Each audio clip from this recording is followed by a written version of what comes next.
Prijateljice drage i prijatelji dragi, kad me vidite da nisam u šlafroku, znači da sam se izliječio.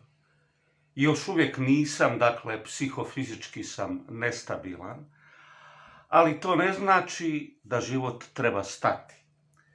Pogledajte recimo ovo. Znate li što je riba na savor?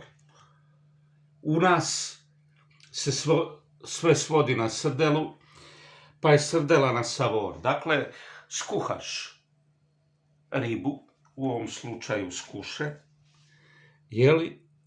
Odvojiš ih od kostiju. Ja baš nisam tu genijalac jer sam kontinentalac, ali strpljivo to odvojim od kostiju, pa onda, jel te, iz onog mesa još vadim, nabadam i tako dalje.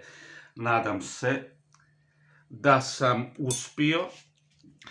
Naravno ide luk, jedan luk, drugi, ide kvasina, ide maslinovo ulje.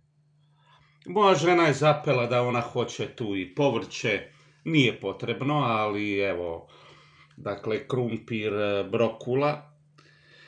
Gorke su masline. Dakle, sve u svemu, jedan pristojan nedjeljni ručak, ne baš skupi, ali zato nekima elitni.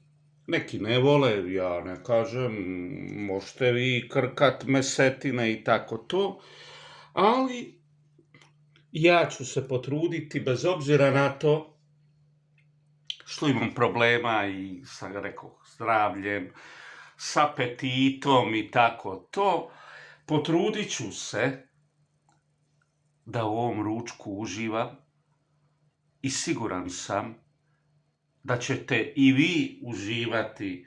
Kažem, malo je komplicirano, malo treba skuhati tu ribu, pa još, jel te, povrće, pa ovo, pa ono, lijevo, desno, ali generalno isplati se i jako lijepo, dame i gospodo, dok ležim u krevetu, jer kažem, nije mi sasvim dobro još uvijek, dok ležim u krevetu, a ono predivno miriši.